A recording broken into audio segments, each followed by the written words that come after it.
The year is 1888. The air in these parts of Montana is as unforgiving as the land itself.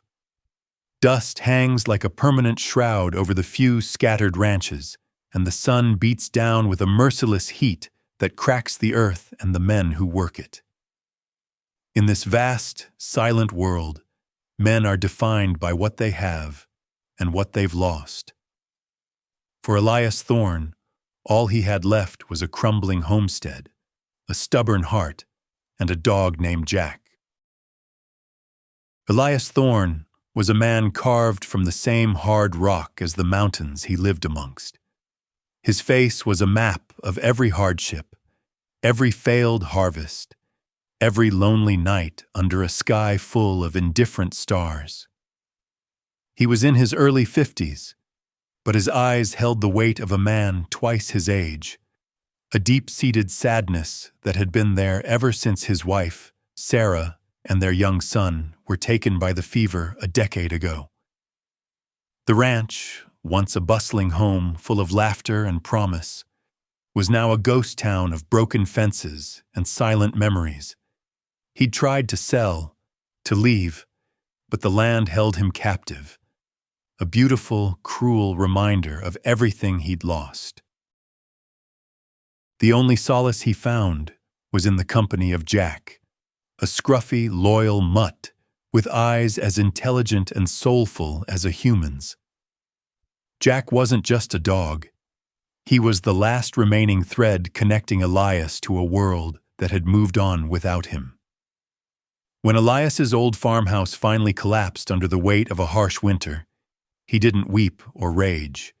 He simply looked at the pile of splintered wood and thought of the years of silence he'd endured within its walls. He made a choice then, a strange, desperate choice born of grief and a stubborn refusal to be broken. He and Jack would move into the barn. It was a place of work, not of memories. A place of the future, not the past. And inside that barn, a new life, a new purpose, and a new secret would begin to grow. Chapter 1. The Last Rancher. Elias Thorne's hands, gnarled and thick with calluses, moved with a weary but practiced grace. The late afternoon sun hung low, a bruised orange smear on the horizon, casting long, distorted shadows across the dusty ranch yard. He poured a scoop of oats into a feed trough for his lone horse, a sway-backed old mare named Bess. She nudged his shoulder with her velvet nose, and he reached up, scratching her behind the ears. "Easy there, old girl," he murmured, his voice a low rumble, as parched and dry as the land itself. A gust of wind picked up, whipping a cloud of dust around him, and he squinted, his eyes stinging. The ranch was little more than a graveyard now. The collapsed farmhouse sat like a forgotten tombstone, its splintered timbers and broken windows a testament to a life long gone. He'd lived in the barn for 3 weeks now, a strange, half-savage existence. His bed was a simple cot in what used to be the hayloft, the scent of dried grass and old leather filling his lungs with every breath. He was surrounded by the ghosts of his past, the scent of his wife's lavender soap that he sometimes imagined on the wind, the faint echo of a child's laughter that only he could hear. Jack, his ever-present shadow, sat watching him from the doorway of the barn, his ears perked. The dog was a mixture of a dozen different breeds, a shaggy brown and white mutt with a perpetually curious tilt to his head. Elias often spoke to him, not in the simple commands he'd use for a working dog, but in the quiet, rambling way a man talks to his only friend. "Another day done, Jack. Another day closer to something, I reckon." He sighed, running a hand over his face. The whiskers were coarse, a stubborn gray stubble he hadn't bothered to shave. There was no one to see, no one to impress. He walked over to a well, the old pulley groaning in protest as he began to draw water. The bucket, cold and heavy, emerged, dripping with liquid gold. He drank deeply, the cool water a blessed relief against the dust in his throat. As he finished, he looked back at the collapsed farmhouse. The sun was setting now, turning the sky a riot of purple and fiery red, but the ruins remained in shadow, cold and lifeless. He felt a familiar knot of despair tighten in his gut. The bank had been circling for months, a vulture waiting for the inevitable. The drought had seen to it that he couldn't pay his debts, and soon he'd lose the land his father had worked, and his father before him. It was more than just a piece of property. It was his history, his identity. He turned away from the ruin and walked toward the barn, the rhythmic creak of his worn leather boots on the hard-packed dirt, the only sound besides the wind. Jack trotted ahead, disappearing into the darkness of the barn. As Elias stepped through the wide doors, a different world enveloped him. It was a world of earthy smells and warm animal breath. He unhooked his lantern, and its soft, yellow light chased the shadows away. The lantern illuminated the tools hanging from the walls, the saddles draped over sawhorses, the stacks of hay. It was a functional space, a place of survival. He ate a dinner of cold beans from a can, sitting on an overturned bucket. Jack lay at his feet, his head resting on his paws. "They'll come for it soon, boy," Elias said, his voice flat. "The bankmen. They'll ride up here in their fancy suits and their polished boots, and they'll take it all. The land, the barn, everything. Then what? Back to nothing." He ran a hand through his thinning gray hair. A man can only run from his ghosts for so long. He heard a low growl from Jack and looked down. The dog's ears were flat against his head, and he was staring intently at the far wall of the barn, a wall that was a jumble of old wagons and broken equipment. Elias didn't see anything. "What is it, Jack?" "Just a shadow." But Jack's low growl didn't stop. It grew louder, more insistent. The dog rose to his feet, a low rumble coming from deep in his chest. His hackles were up, and his eyes were fixed on a dark corner. Elias, his own senses heightened by the oppressive quiet of the plains, picked up his rifle, the cold steel a familiar weight in his hands. He raised the lantern, its light swinging wildly, and walked slowly toward the corner. He saw nothing, just a stack of broken fence posts and an old, rotting tarp.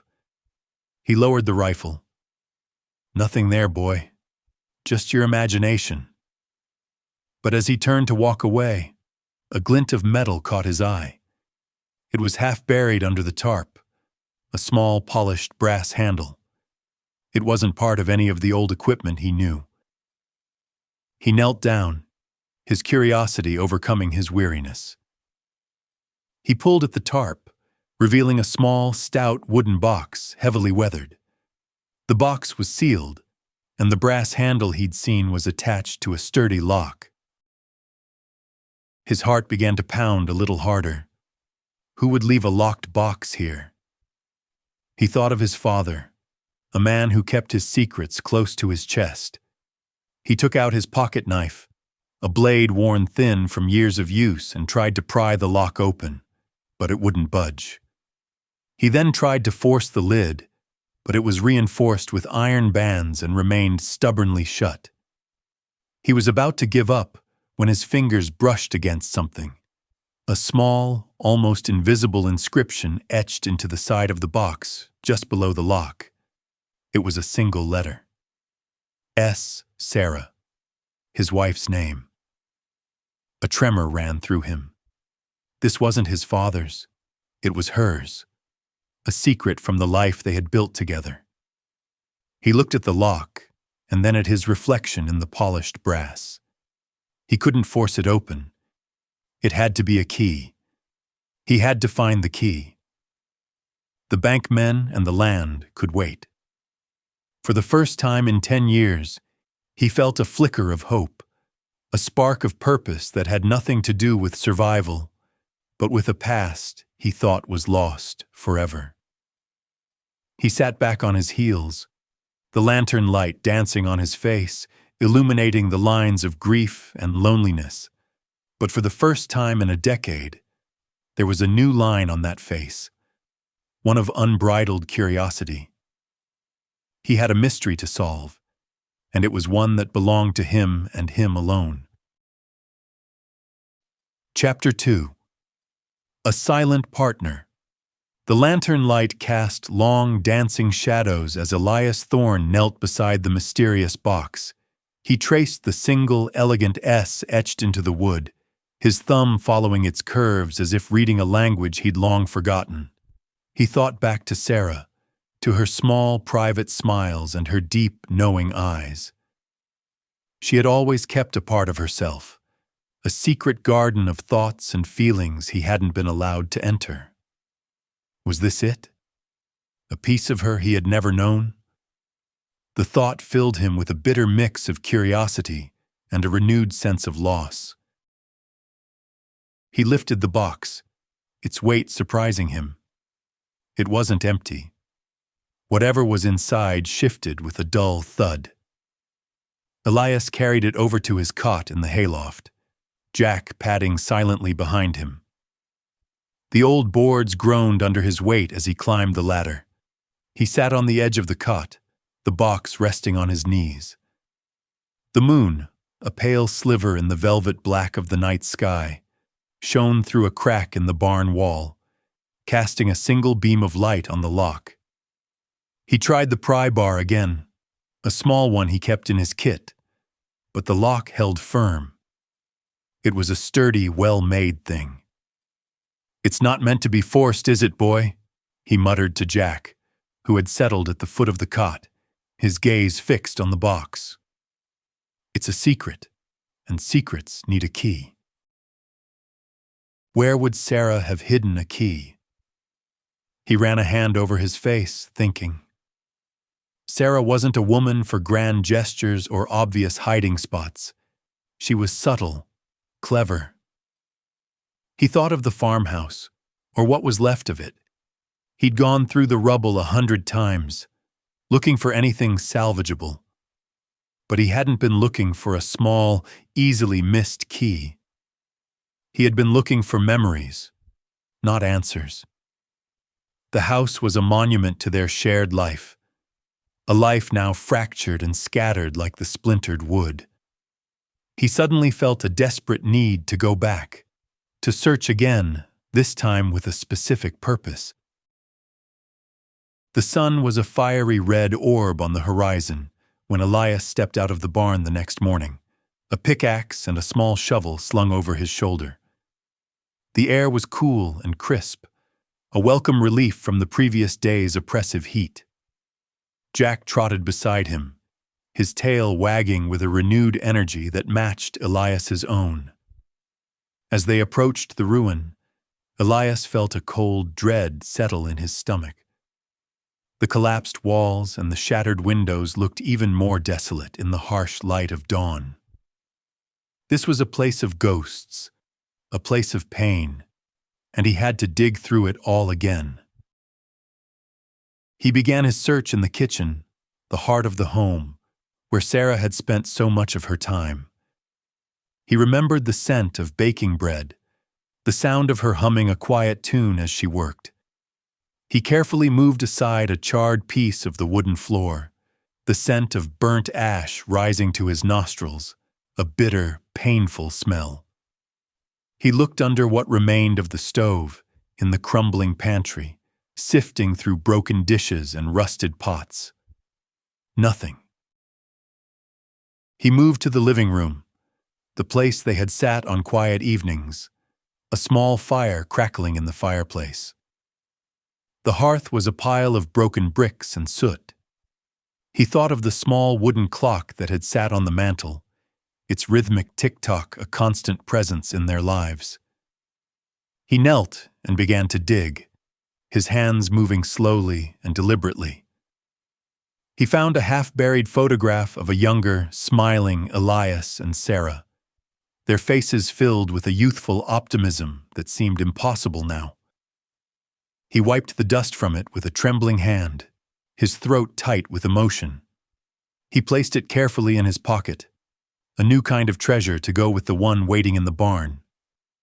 Still no key. Hours passed. The sun climbed high into the sky, its heat beating down on his back.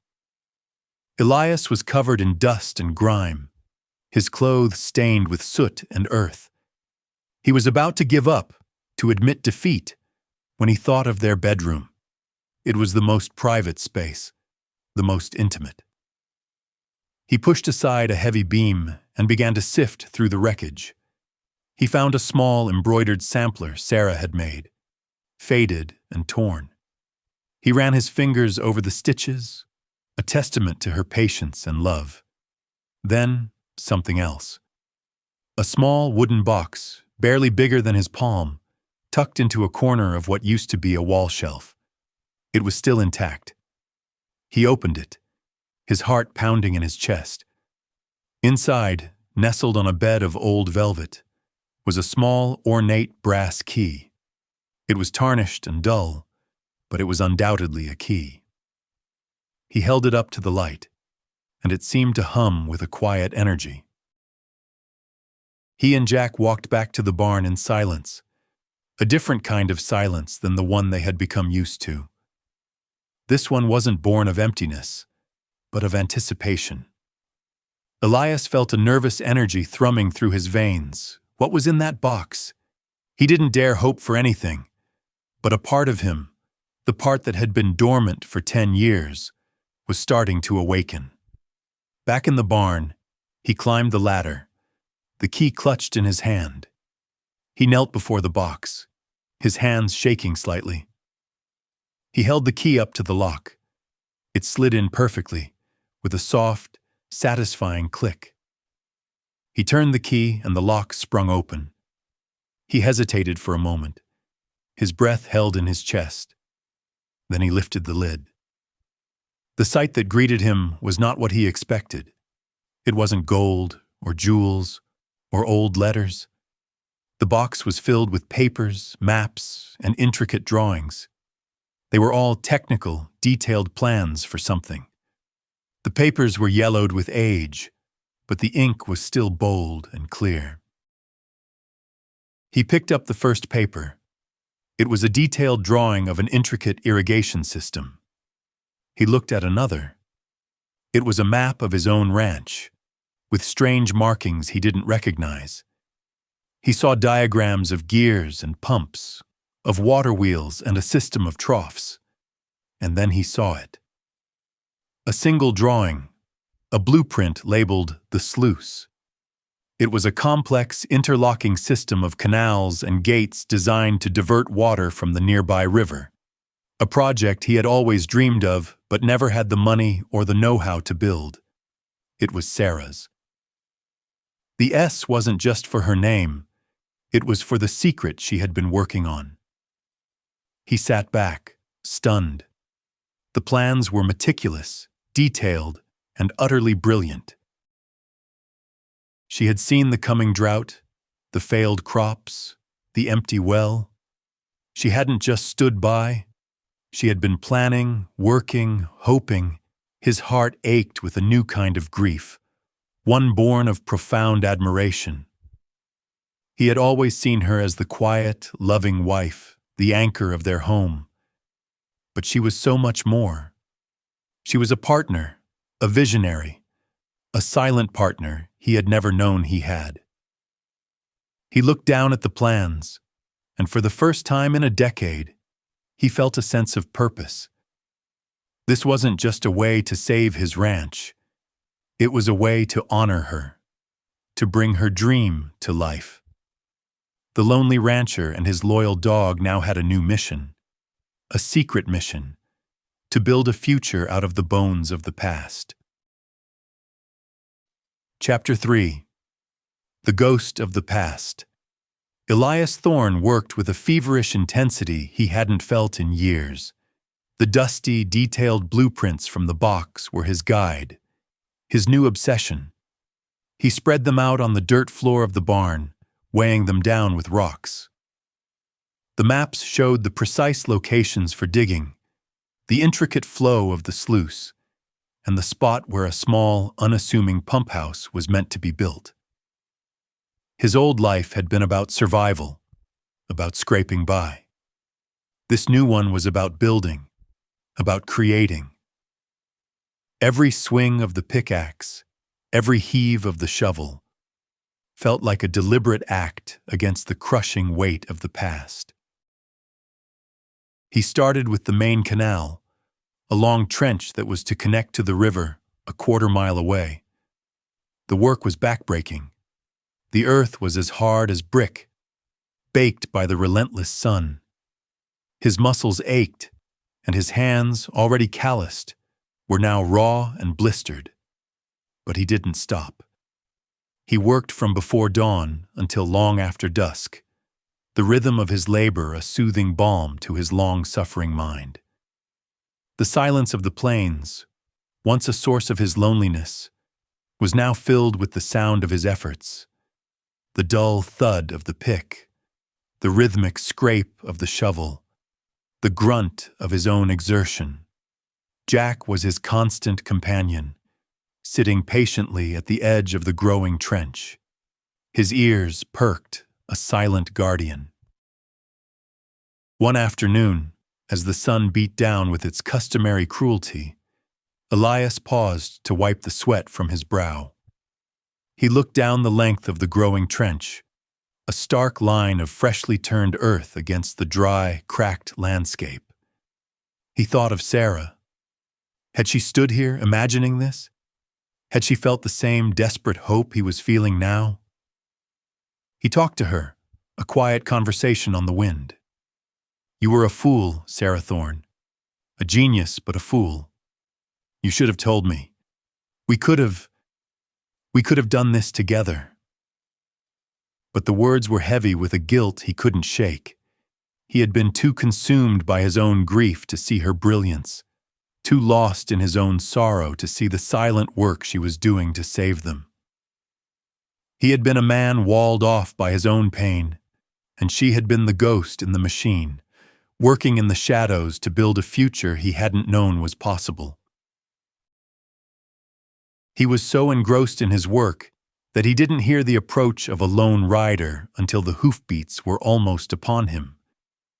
He looked up, his hand instinctively going to the rifle he kept propped against a rock. The rider was a young man, sharp-featured with a neatly trimmed beard and a look of purpose in his eyes. He dismounted, a ledger clutched in his hand. "Elias Thorne?" the man asked, his voice formal and crisp. "That's me," Elias said, his voice flat. He already knew who this was. "I'm Mr. Callahan, from the First National Bank of Billings," the man said, a faint whiff of city cologne on the dry air. He gestured to the trench with a dismissive wave. "You've been busy, I see, but I'm afraid this is a pointless exercise. You've defaulted on your last 2 loan payments. Your homestead and all property contained within are to be repossessed by the bank, effective immediately." Elias felt a cold dread spread through his veins, the same dread he had been fighting for weeks. He looked at the trench, at the beginning of Sarah's dream. He couldn't let them take it. He had to stall. "I need more time, Mr. Callahan. I have a plan. Look at this," he said, gesturing to the blueprint spread out on the ground. "I'm building an irrigation system. I can pay you back. I just need a little more time, a little more water." Mr. Callahan looked at the plan, a condescending smirk on his face.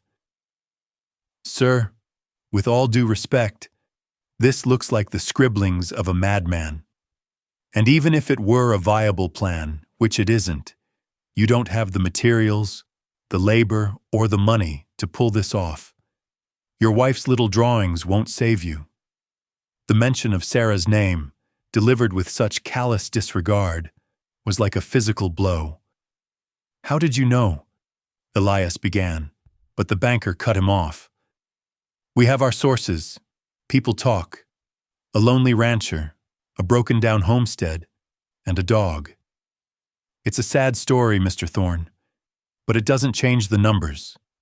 The deed will be finalized in 3 days. You have until then to pack your belongings and vacate the premises." He turned and mounted his horse. "I'm sorry to be the one to do this, but the bank has to protect its assets. Good day, sir." He rode off, leaving a plume of dust in his wake. Elias stood there, a shovel in his hand, a hollow ache in his chest. 3 days. It was impossible. He didn't have the materials. The nearest town was a long ride away, and he had no money for the lumber, the metal sluice gates, the pipes, or the pump. Despair, a familiar and unwelcome friend, settled over him again. He had started to believe in a miracle, and now it was being snatched away, not by fate, but by the cold, unfeeling hand of a bank. He sank to his knees, his head in his hands. He had failed. He had failed Sarah's memory, failed her secret vision. Jack came and nudged his hand with his wet nose, a low whine in his throat. Elias looked at the dog, at his loyal, comforting eyes. "It's no use, Jack," he said, his voice thick with emotion. "It's over. It's all over." But as he sat there, defeated, he looked at the blueprint again. He saw an annotation in Sarah's meticulous handwriting. It was a note scrawled on the side of the map, a simple directive. "Under the well. The tools are here. I knew we would need them." Elias's heart skipped a beat. He stood up, a new spark of energy igniting in his gut. Could it be? He ran to the well, the old pulley groaning in protest. He lowered a lantern down into its depths. He saw a small, submerged wooden chest, wedged against the stone wall of the well, a perfect hiding spot, almost impossible to see unless you knew exactly where to look. He spent the next hour working, pulling the heavy chest up, his muscles screaming in protest. When he finally got it on solid ground, he pried the lid open. Inside, wrapped in oilcloth to protect them from the water, were a set of old tools: a blacksmith's hammer, a hand drill, a small anvil, and a series of heavy metal hinges and latches. And most importantly, a stack of what looked like old, hand-drawn schematics for metal sluice gates and a simple, yet ingenious, water pump. Sarah had not only planned the system, she had anticipated every need. The materials, the tools, the very means to build it all were there, hidden in plain sight, waiting for the right moment. He looked back at the ranch. The sun was setting, painting the sky in a blaze of defiance. The bankman thought he was defeated, but he didn't know the full story. He didn't know about the ghost who had planned for this moment. A ghost who was now a silent partner in his fight. Elias had 3 days, and thanks to a woman he had underestimated, he had everything he needed to build his future and lay the ghosts of his past to rest. The real work was about to begin. Chapter 4. The sound of the hammer. The next 3 days passed in a blur of dust and deafening labor. Elias Thorne became a man possessed. He had found his purpose not in sorrow, but in construction. The barn was no longer just a shelter. It was a workshop, a forge, a place of creation. The sounds of his past, the silence of grief and the whisper of the wind, were replaced by the clang of his hammer against the anvil. He was a blacksmith now, a machinist, a builder. Sarah's meticulous plans were his scriptures, her hand-drawn schematics his gospel. He started with the pump. The blueprints showed a simple but clever design, a piston-driven pump powered by a hand crank. He worked tirelessly, shaping the raw metal from old, discarded farm equipment. He melted down rusted plowshares and bent old wagon wheels, his hands and face streaked with soot. He was a creature of the earth, born of the dust and fire. The smoke from his small makeshift forge curled into the crisp morning air, a visible sign of his defiance. He worked by the light of the moon, by the first rays of the sun, his only breaks a few mouthfuls of water and a few hours of fitful sleep. Jack lay nearby, his gaze unwavering, a silent and encouraging presence. He spoke to himself, to the dog, to the ghost of his wife. She thought of everything, Jack. She knew I'd need a forge.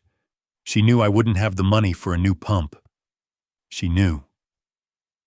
The realization hit him with a fresh wave of emotion. Sarah hadn't just been dreaming. She had been preparing. She had been building a secret life, a quiet hope, for a future she wouldn't get to see. And now, Elias was the last part of her plan, the final executor of her will. On the second day, he began to assemble the sluice gates. These were smaller, more intricate pieces of metalwork. He had to be precise, hammering the sheets of salvaged iron into thin, curved panels that would fit perfectly into the stone canal. The work was painstaking, requiring a careful hand and a focused mind. The stress of the bank's deadline was a constant pressure, a ticking clock in the back of his mind. He worked faster, his movements becoming a blur of motion. The sun seemed to speed across the sky, and the nights seemed to pass in a heartbeat. He had no time for meals, no time for rest. His body ached with a deep, bone-weary exhaustion, but the fire of his purpose burned hotter. He was no longer a lonely man. He was a man on a mission.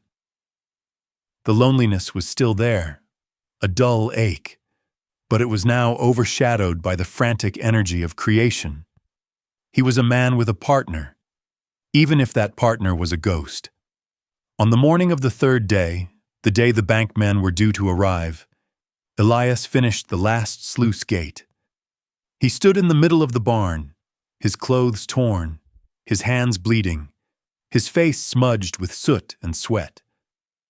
The pump stood tall and proud, a crude but powerful testament to his labor. The metal gates were stacked neatly, ready to be installed. He felt a profound sense of accomplishment, a feeling he hadn't experienced in years. But the work wasn't done. He had to install it all, and he had to do it before the bankmen came. He had to make it work. He loaded the tools and the heavy metal components onto an old wheelbarrow. He and Jack made their way to the canal, the morning light still soft and gray.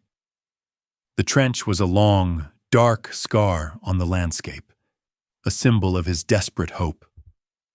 He started at the river, digging the final foot of earth to connect the trench to the water. The river, a lazy, meandering serpent, gurgled in protest as the first trickle of its lifeblood seeped into the dry earth. The water flowed slowly at first, then picked up speed, a small but powerful stream racing down the channel. He worked his way up the canal, installing the sluice gates one by one. The gates, once in place, would be used to control the flow of water, to divert it to different parts of the ranch. He worked with a frantic energy, his mind a jumble of calculations and prayers. The sun was climbing higher now, and he knew they would be on their way. He could almost feel their gaze, the cold, calculating eyes of the bankmen. He was working on the last gate when he heard the faint sound of horses in the distance. He didn't look up. He didn't have time. He had to finish. He hammered the last hinge into place, his hands trembling with exhaustion. He stood up, wiping the sweat from his eyes, and looked at his work. The canal, now filled with water, shimmered under the morning sun. The sluice gates stood proud, a series of metal doors in a trench of dirt. The water, a gift from the mountains, was flowing. The sound of hoofbeats grew louder, and then the figures of two men on horseback appeared on the rise. It was Callahan, the bankman, and another man in a stiff suit. They rode up to the edge of the canal and stopped, their eyes widening in disbelief.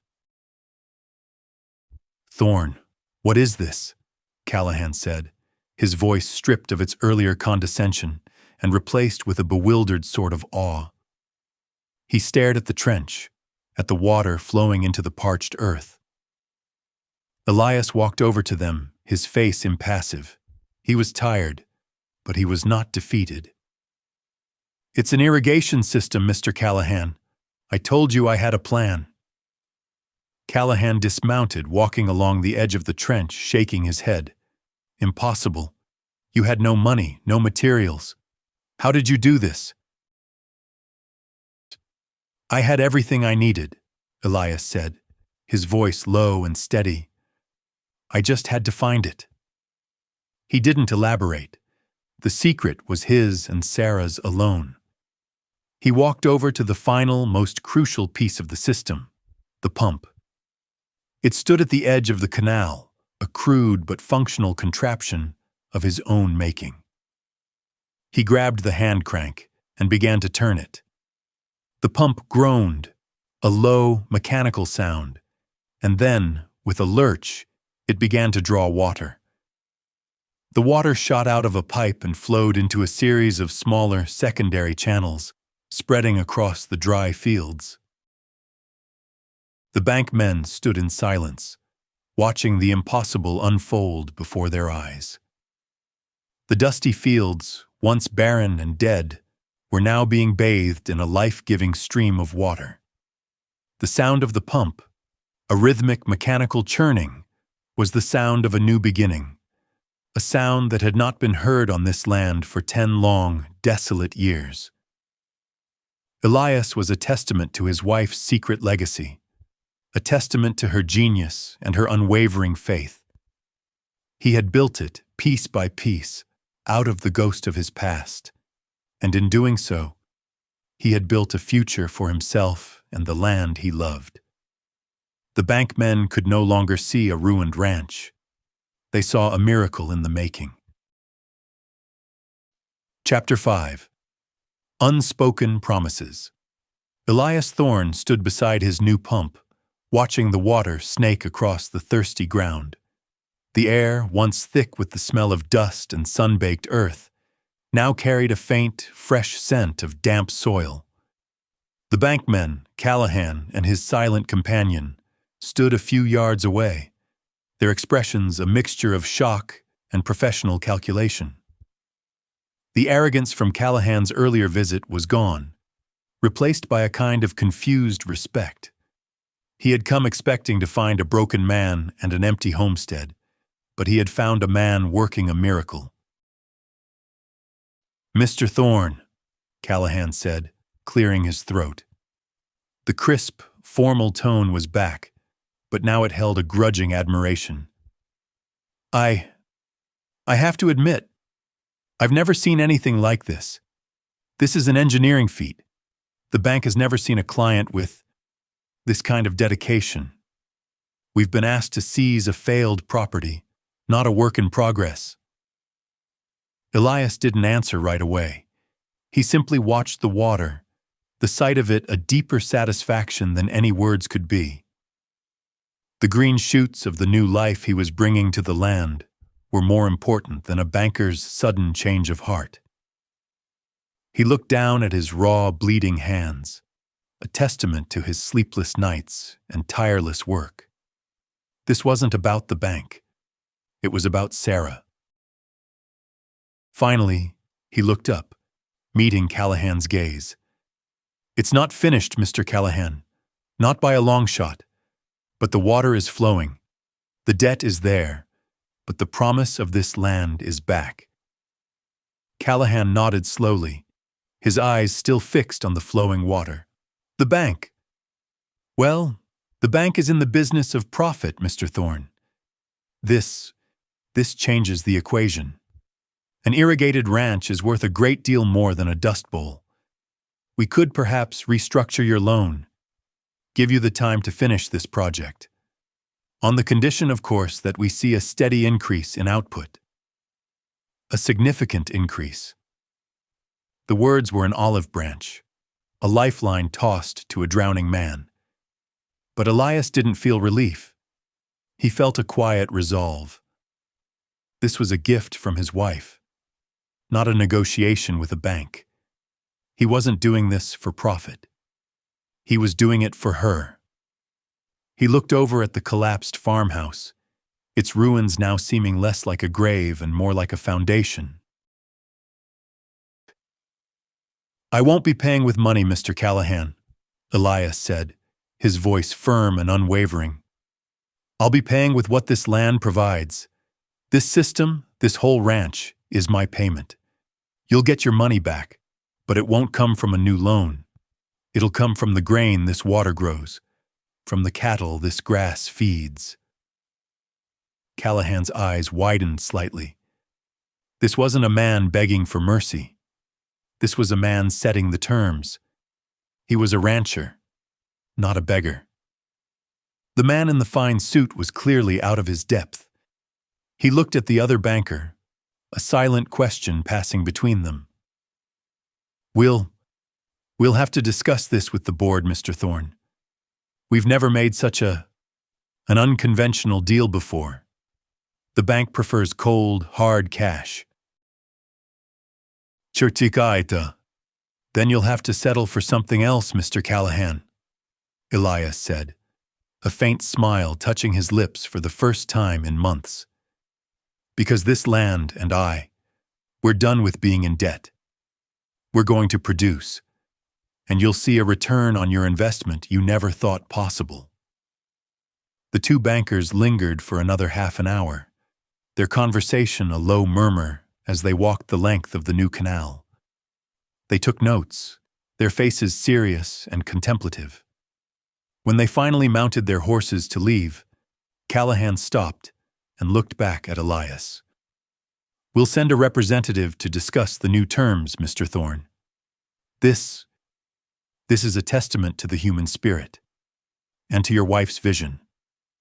We'll be in touch. Elias simply nodded, a silent acknowledgement. He had won the first battle, but the war for his future was just beginning. He looked at the vast, empty fields, still a sea of brown, but now with a promising glimmer of wet earth. He knew the work was only beginning. The irrigation system was just the first step. He had to tend to the fields, sow the seeds, and build a new home, a new life. And he had to do it all with the memory of the ghost who had saved him. He spent the rest of the day and into the night working, this time not with a frantic energy, but with a quiet, steady purpose. He used his last few gallons of kerosene to keep his lanterns burning.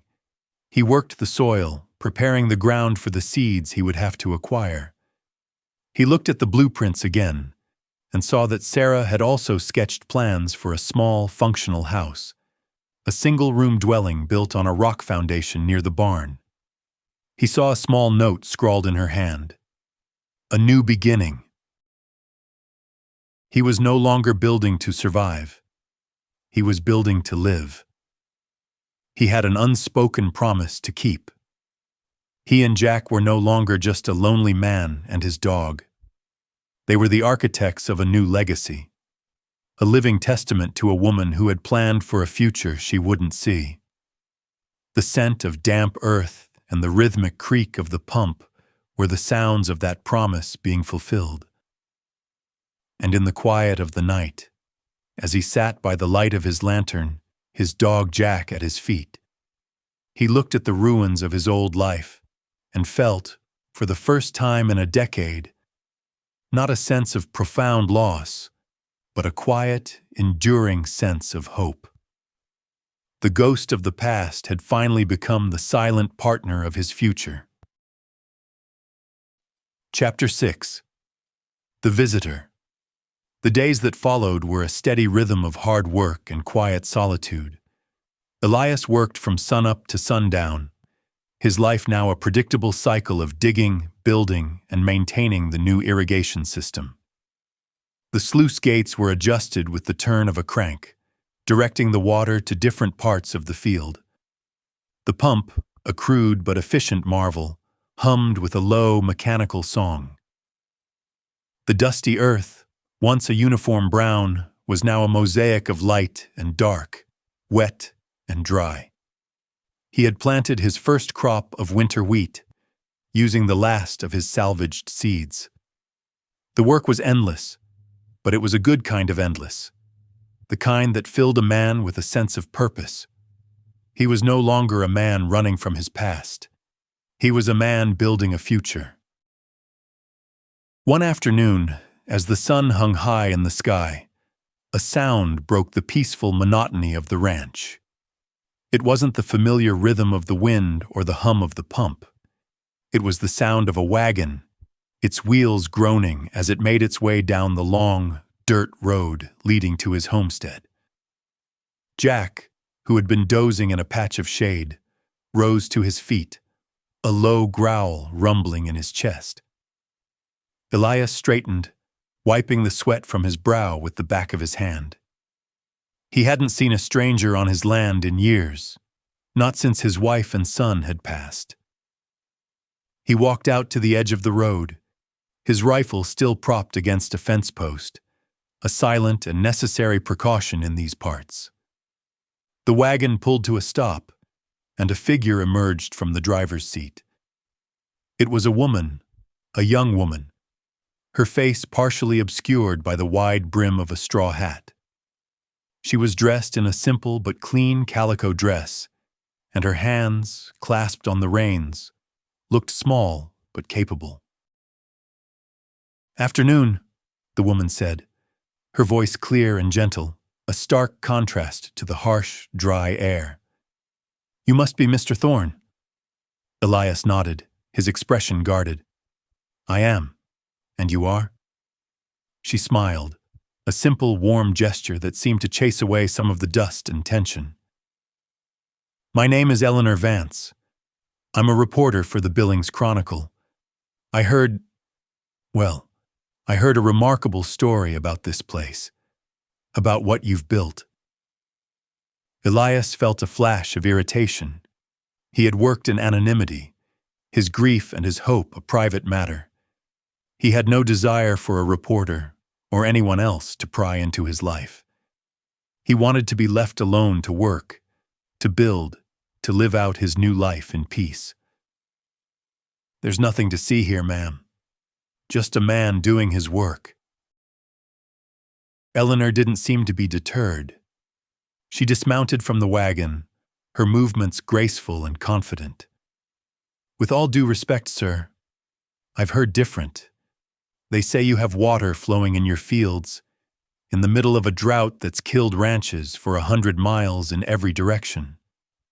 They say you paid a bank man with a miracle." She gestured to the field where the water was pooling. "That's not just work, Mr. Thorne. That's a story, and I'd like to hear it." Elias looked at her, and for the first time, he really saw her. She had a determined set to her jaw, and her eyes, a sharp, intelligent blue, were filled with a genuine curiosity, not just the cold, professional interest of the bankman. He sighed, knowing he couldn't simply send her away. She would just write her story from the hearsay and gossip of the town. He might as well be the one to tell it. "All right, ma'am," he said, his voice grudging. "But I don't have much to tell, and it's not for a newspaper." "Then tell it for me," she said, her voice soft. "Tell it for the people who are struggling, the ones who are giving up. A story like yours. It could give them hope. Elias was taken aback by her sincerity. He looked at the vast, desolate land around him. He knew the struggles of his neighbors. He had seen them pack up their belongings and leave, their dreams turned to dust. The thought of his story, of Sarah's story, giving them a reason to stay, a reason to fight, was a new one. It was a reason he hadn't considered. He led her to the barn, the place he now called home. Eleanor's eyes widened as she took in the space.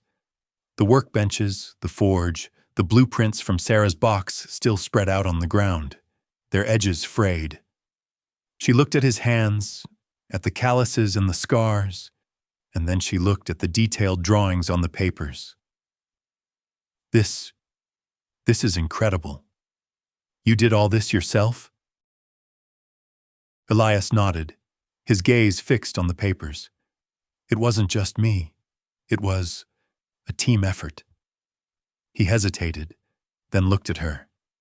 It was my wife's idea, her plans. She hid them for a time like this.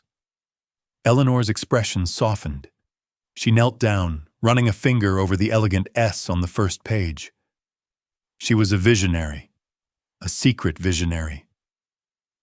Elias felt a lump form in his throat. He had never heard anyone describe her that way. To the town, she had been a quiet rancher's wife. He had always seen her as the heart of his home, but he had never seen her as a genius, a partner in the truest sense of the word. She was. I just didn't know it until it was almost too late. He spent the next hour talking to Eleanor, telling her the story of the collapsed house, of finding the box, of the hidden tools, and of the frantic 3 days he had to build the system. He spoke with a quiet passion he hadn't known he possessed. He told her about Sarah's determination, her foresight, her quiet strength. He was no longer just talking about himself. He was telling the story of the woman he had loved and lost, the woman who had saved him from himself. Eleanor listened, not with the detached air of a reporter, but with the genuine empathy of a human being. She asked questions, not about the technicalities of the pump, but about the woman who had dreamed it up. What kind of woman was she? She asked, her voice hushed. She was a quiet woman, Elias said, a faint smile on his lips. But she was a force of nature. She saw things no one else did. She saw the future in the dust. She saw hope where everyone else saw nothing. As Eleanor left, the sun was beginning to set, painting the sky in a blaze of defiance. She looked back at the ranch, at the man standing by his new canal, his faithful dog by his side. She saw not a lonely rancher, but a hero. And she saw not a ghost town, but a monument to an unspoken promise.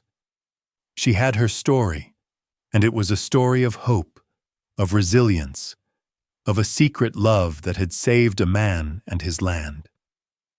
She would write it, and she would tell the world that a silent woman had done what a dozen men could not, that she had brought water to the dust and life to the dying. She had brought a miracle. Chapter 7. A Name from the Dust.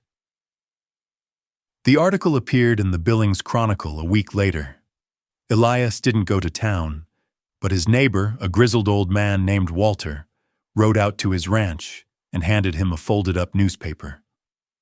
Walter looked at him with an unreadable expression, a mix of disbelief and admiration. "You're famous, Elias," he said, his voice a low grunt. "The whole town's talking about you. The article, it's a hell of a story." Elias took the newspaper.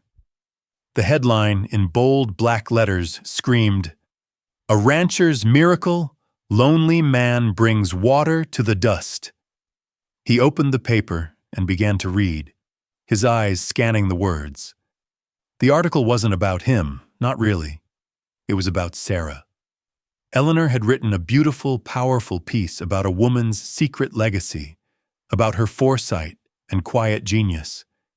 She had described the blueprints in loving detail, calling them a testament to a wife's silent love. She spoke of Elias's tireless labor, not as a desperate act of a broken man, but as a devoted act of a loving partner. He finished reading, his throat tight with emotion. He had been so lost in his own grief, in his own solitude, that he had never considered what others thought of Sarah, what she had been to them. She had been more than just his wife. She had been a person in her own right, a quiet force of nature. The article had given her a name, a voice she had never had in her lifetime. It had pulled her out of the shadow of his grief and put her in the light. He folded the paper and looked at Walter. "She was a good woman, Walter. A damn good woman." Walter nodded slowly. "She was. We all knew it. But we didn't know this." He gestured to the field, now showing the faint, hopeful green of new sprouts. This is something else entirely. It's an inspiration." News of the article and of Elias's burgeoning success spread like wildfire. The town, once so far away and indifferent, began to feel closer. Farmers from neighboring ranches started to ride out to see the miracle for themselves. They came with questions, with a cautious curiosity. Elias, once a recluse, found himself a reluctant host. They wanted to know how he had done it, what magic he had used. He showed them the pump, explained the sluice gates, and patiently answered their questions. He didn't mention the blueprints or the box. That part of the story was his and Sarah's alone. He simply told them he had an idea, a good idea, and he had the means to make it happen. He started getting visitors with offers. A hardware store owner from town offered him credit for materials. A carpenter offered to help him build the new house.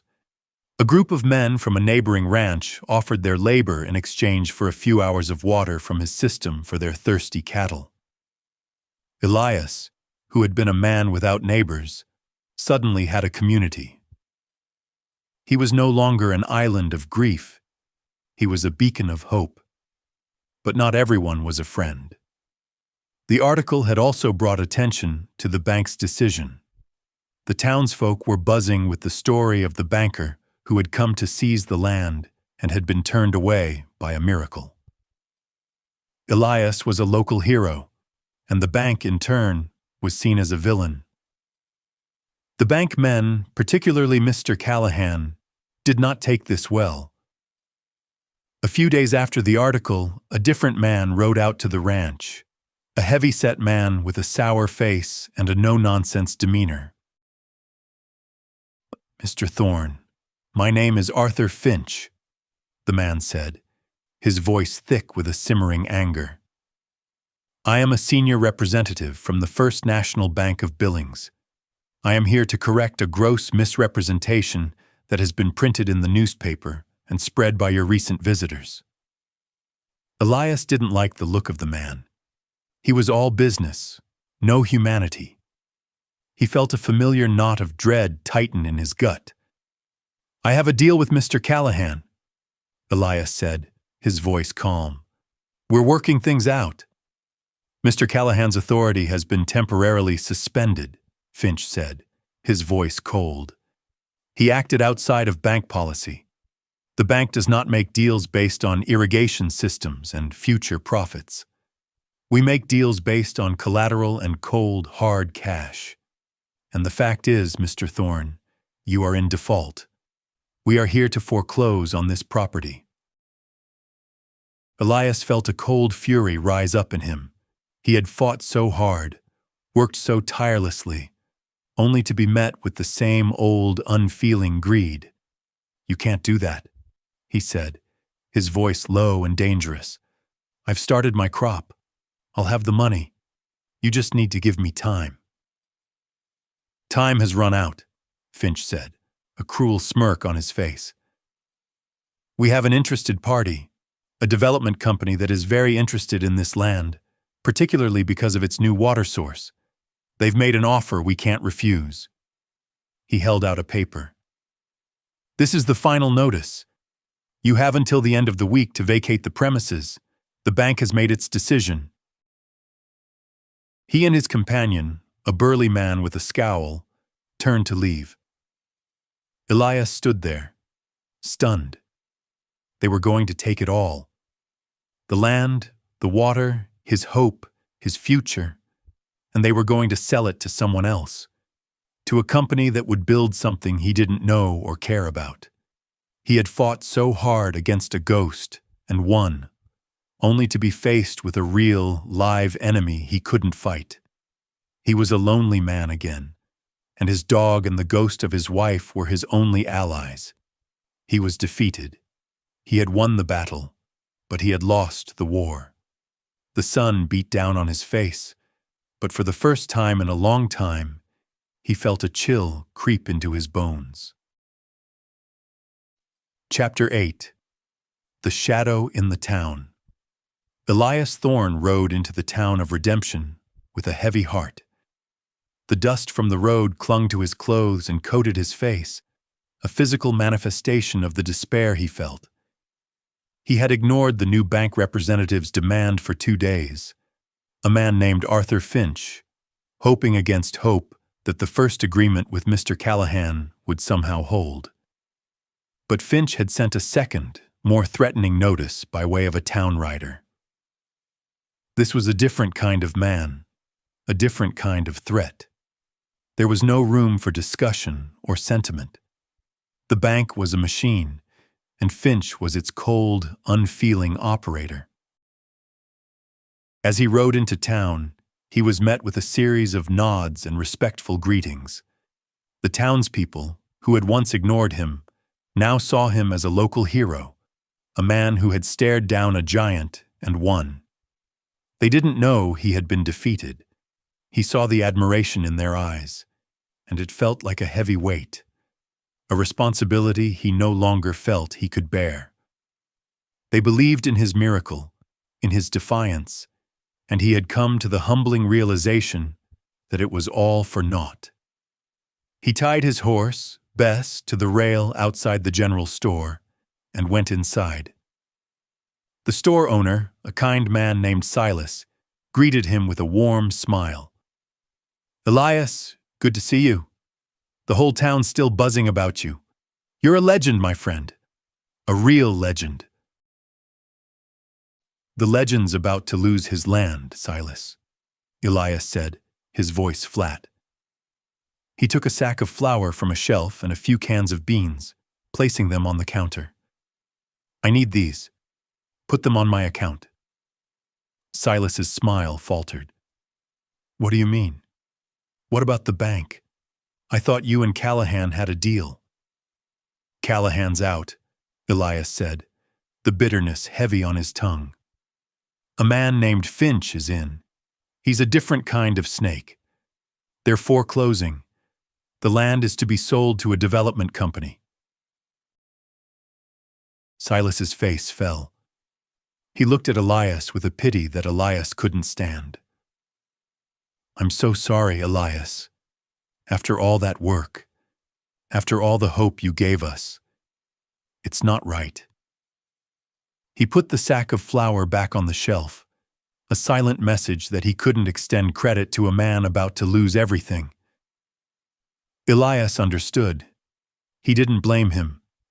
Everyone in town was teetering on the edge of ruin, and Silas had his own family to feed. He left the store, the hollowness in his stomach a physical ache. As he walked down the dusty main street, he saw the same admiration in the eyes of the townsfolk turning to pity, then to a quiet, uncomfortable silence. He was a failure again, a symbol of a brief moment of hope that had been brutally snuffed out. The man who had been a beacon was now a reminder of their own precarious existence. He saw the newspaper office down the street, and a thought, A wild, desperate thought took hold of him. He had to find Eleanor Vance. Maybe she could help. Maybe she could write another article, an exposé, something that would shame the bank into backing off. It was a long shot, but it was all he had left. "It's a lie," Elias said, his voice raw. He leaned against the doorframe, the dust falling from his clothes onto the clean wooden floor. "The bank is foreclosing. Your story gave me a week's grace, but it's over now. The land, the water, it's all going to a company that's going to build on it. It's going to a man named Finch. He's taken over from Callahan." Eleanor's face went pale. "That's not possible. The bank can't just—" "They can," Elias interrupted, his voice bitter. "And they are. The story is a lie because the miracle is about to be taken away. I came here to ask you to write another one.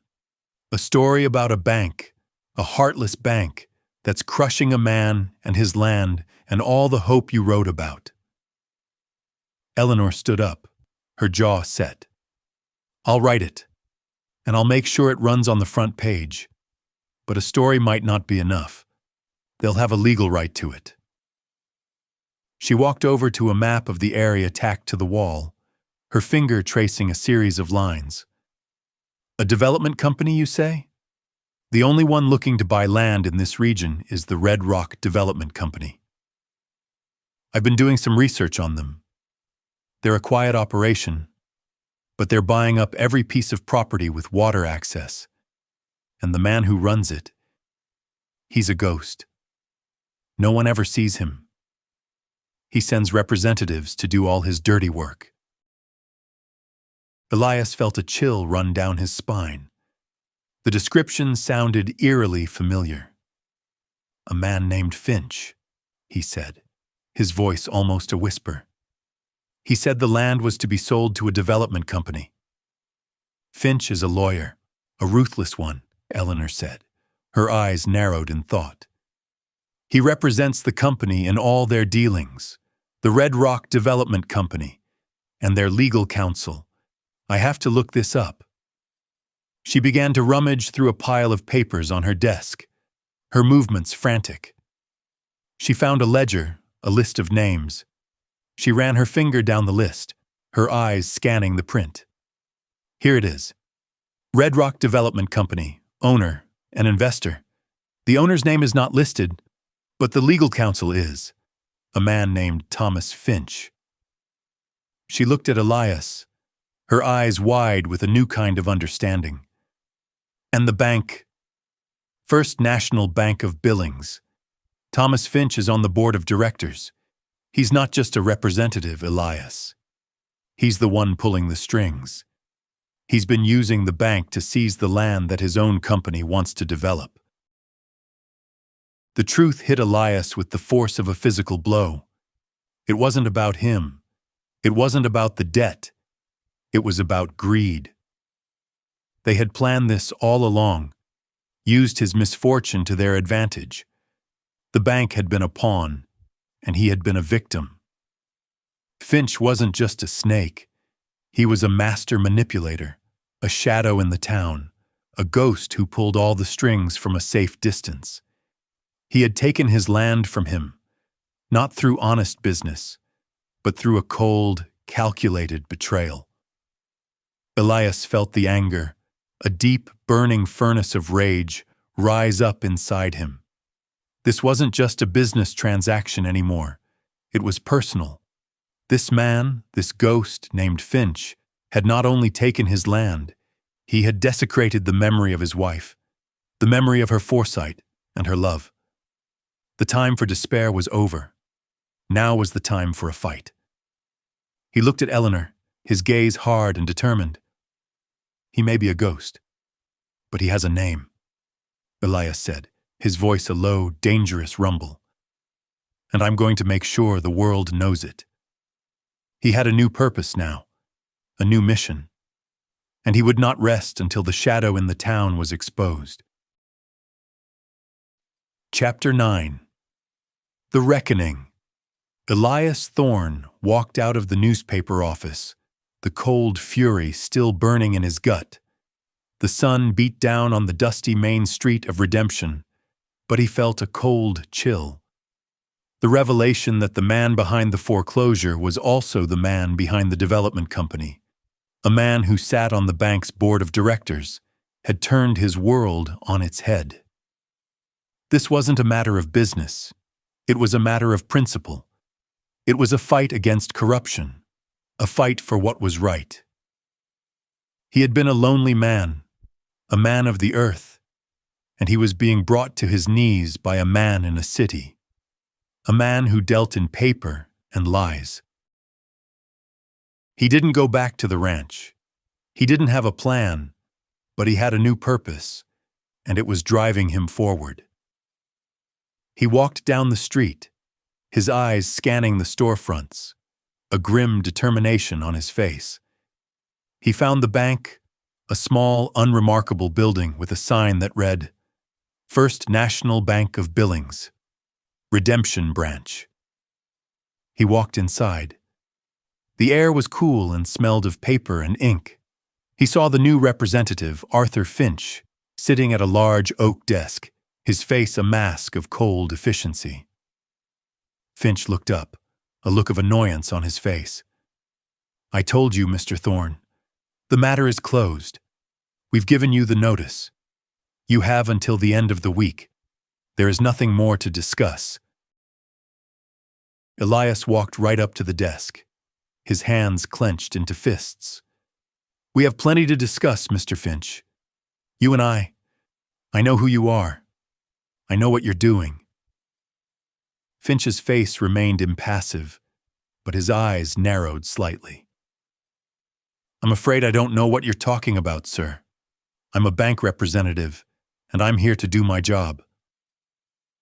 You're a bank representative, and you're also the legal counsel for the Red Rock Development Company, Elias said, his voice a low, dangerous growl. A company that wants my land because it now has a functioning water system, a system you're using my debt to acquire. Finch's composure finally cracked. A flicker of surprise, a flash of genuine fear crossed his face. I don't know where you get your information, sir, but it's pure nonsense. I advise you to leave the premises before I call the sheriff. You can call anyone you want, Finch, Elias said, his voice rising in volume. But you're not going to get my land. You're not going to take my wife's legacy and sell it to yourself. You're not going to use my grief as a weapon against me. The sound of his voice had drawn the attention of the bank's teller and a few customers. They were all looking at him, their faces a mixture of confusion and curiosity. Finch, seeing the audience, regained his composure. He stood up, his face a mask of calm authority. I will not stand for these wild accusations, Mr. Thorne. You are a man in a desperate situation, and you are lashing out at people who are simply doing their job. Your land is in foreclosure, and there's nothing you can do about it. That's what you think, Elias said, his voice filled with a new, quiet strength. He turned to the other people in the bank. You all know me. You know what I've been through. You know what I've done. I've worked this land, and I've paid my debts. But this man, this bank, this company, they are trying to steal it from me. He looked directly at the teller, a young man named John who had grown up in town. John, do you know what your boss is doing? He's trying to take the water source from me, the one that could save this town, and sell it for a profit. He's trying to take away the hope that you and everyone else has been talking about. John's face was pale. He looked at Finch, then at Elias, a look of conflict on his face. The other customers began to murmur among themselves, their glances suspicious. The rumor mill in a small town was a powerful thing, and Elias had just given it a powerful fuel. Finch, seeing the tide turning, looked furious. He pointed a trembling finger at Elias. "Get out! Get out of here right now, or I will have you arrested for trespassing and harassment." "I'm leaving," Elias said, his voice a low, confident rumble. "But I'm not done. I'm going to tell everyone. I'm going to talk to every man and woman in this town. I'm going to tell them about you, about your company, about the real reason you're here. You're not a bank man, Finch. You're a speculator, a thief." He turned and walked out of the bank, his head held high. He felt the gazes of the people on his back, not with pity, but with a new respect, a new understanding. He had stood up for himself, and in doing so he had stood up for them. He had exposed the shadow that had been looming over their town, a shadow of greed and corruption. He had given them a name. He walked back to the newspaper office, his heart pounding with a new kind of adrenaline. Eleanor was waiting for him outside, a worried look on her face. "I heard you were in there. Are you all right?" "I'm fine," Elias said, a faint smile on his lips. "I told him I know. I told him I'm going to talk. I'm going to tell everyone. The truth is all I have left. And I'm going to use it." Eleanor's face lit up with a look of pure excitement. "That's exactly what we need. We can't fight them with money. We can't fight them with law. But we can fight them with the truth. We'll expose him. We'll show the world who he really is." Elias looked at her, and for the first time, he saw her as a true ally, a partner in his fight. He was no longer a lonely man. He had a dog, a ghost, and a new friend, a reporter with a sharp mind and a brave heart. He had nothing left to lose, and in that, he had found his greatest strength. He had a story to tell, a story of his wife's love, his own resilience, and a fight against a man who wanted to steal it all. He had no idea what would happen next, but for the first time in a long time, he wasn't afraid. He was ready for the reckoning. Chapter 10. A Confession in the Rain. The next morning, the sky, for the first time in months, opened up. The rain came down not in a violent torrent, but in a steady, cleansing downpour. Elias Thorne stood on the porch of his barn, watching the water pool in the ruts of the road and seep into the parched earth. The smell of wet dust and fresh-soaked soil filled the air, a scent so new and so welcome it felt like a dream. The rain was a gift, a promise from the heavens to match the one he was building on the ground. It was also a cruel irony. He had built his own water source, and now nature was providing one of its own. But the rain didn't wash away his problems. It only added a new layer of complexity. The roads would be slick and muddy, and the bankmen, who were due to arrive any day, might have their timeline delayed. He had a few more days, maybe, to make his final stand. He was no longer fighting for the land. He was fighting for the truth. He had spent the previous day walking through town, talking to every rancher, every store owner, every person he knew.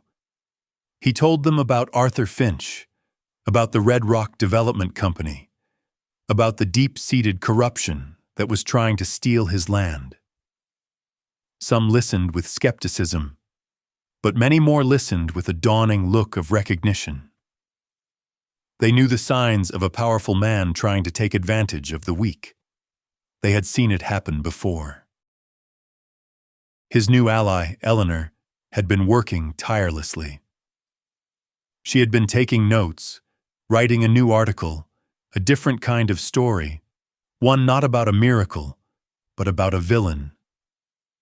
She was determined to print a story that would expose Finch and his company, to shine a light on the shadow that was trying to take hold of their town. She had sent a telegram to her editor in Billings, but a storm had knocked out the lines, so she was forced to write the story and deliver it by hand, a 2-day journey on horseback. The rain, a blessing for the land, was a curse for their plan. They were running out of time. That evening, as the rain continued to fall, Elias was sitting in his barn, the scent of damp hay and horseflesh filling the air. He was cleaning his rifle, the cold steel a familiar comfort in his hands. He was prepared to fight if he had to. He wasn't a violent man, but he was a man who would defend what was his wife's. He heard a knock, a tentative, almost timid rap on the barn door. He looked up, surprised. No one came to his door in the dead of night, especially not in a downpour. He rose slowly, the rifle still in his hands. He walked to the door and opened it a crack. A figure stood on the porch, hunched against the rain, a wide-brimmed hat pulled low over his face. The man looked up, and Elias saw a familiar, defeated face. It was Mr. Callahan, the first bank representative. He was soaked to the bone, his clothes plastered to his body, his face pale and drawn. "Mr. Thorne," Callahan said, his voice a low, miserable croak. "I'm sorry to bother you. I know you must despise me, but I had to come. I have something to tell you." Elias, surprised, opened the door wider, gesturing him inside. He had no love for the man, but he couldn't turn away a person in such a state. Callahan stepped inside, water dripping from him in a steady stream, forming a dark puddle on the dirt floor. He took off his hat, revealing a pale, haunted face. His eyes were red-rimmed and filled with a deep shame. "I heard," Callahan said, his voice barely a whisper. "I heard what Finch is doing. I heard what you've been telling people. And you're right. You're right about all of it. He's a monster." He sat down on an overturned bucket, his hands clasped together, his body trembling with a mixture of cold and emotion. Elias remained silent, watching him, a tense and wary silence. He didn't trust this man. This was the man who had come to take his land in the first place. "I didn't know at first," Callahan said, his voice thick with guilt. "When I came here the first time, I was just doing my job. He had told me you were a failed rancher, a man who had squandered his land. He had shown me the numbers. He told me the bank was just cutting its losses. I believed him. He's a board member. He's powerful. You don't question a man like that." He looked up at Elias, his eyes pleading. "But when I saw what you had built, I told him. I told him what a mistake it was to foreclose on a property like this. I told him we could make a fortune off of you. And he laughed at me. He said he had no intention of doing that. He said he was going to take the land himself. He had been planning it for months. He had manipulated the numbers, convinced the board that the property was a lost cause, and he had been waiting for the right moment to step in. He was going to buy it at a fraction of its value, then use your water system to turn it into a profitable new development." Callahan's voice broke with a sob. "He ruined me, Mr. Thorne. When I protested, he fired me.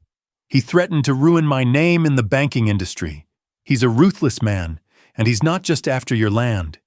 He's after all the ranches with water access. He's a wolf in a suit, a man who preys on the desperate." The confession, delivered with such raw emotion, was a shock. Elias had seen Finch as a villain, but he hadn't seen the human cost of his actions, the lives he had destroyed in his quest for power. He looked at Callahan, a man who had once held power over him, now broken and defeated. The anger Elias had felt for him had been a misplaced anger. The true enemy had always been Finch. "I can help you," Callahan said, his voice low and urgent. "I can help you prove it. I have documents, letters, financial records. I can show you how he manipulated the accounts. I have proof of everything he's done. I was going to use it to save my own skin, but now I see it. It's not about me. It's about him. He needs to be exposed." Elias looked at him, a man who had been a pawn, who had finally seen the truth. He was no longer just a man with a grudge. He was a witness, a crucial piece of the puzzle. Elias looked at the rain falling outside, at the dark, silent landscape. He had been a man alone for so long, and now he had a dog, a ghost, a reporter, and a defeated banker on his side. He had a story, and now he had the proof to back it up. The battle was no longer just for his land. It was for the very soul of the town of redemption. He had found an ally where he least expected it, and he had a new weapon: the truth. Chapter 11. The Weight of Guilt. The confession had come with the rain. Elias Thorne, a man who had been a fortress of solitude, now found himself with a strange kind of company. He had given Callahan a blanket and a place by the small, sputtering fire he had built in the corner of his barn. The disgraced banker, once a symbol of the ruthless world that had taken everything from Elias, was now just a defeated man, huddled by a fire, his face a roadmap of shame and exhaustion. He spoke in a low, halting voice, each word a painful admission of his complicity. "He used me," Callahan said, staring into the flames. "He's a master at it. He made me think I was being smart, that I was saving the bank from a bad investment. He gave me all the wrong numbers. He showed me falsified reports about the drought, about the value of your property. He had me convinced that you were a lost cause, a failed rancher.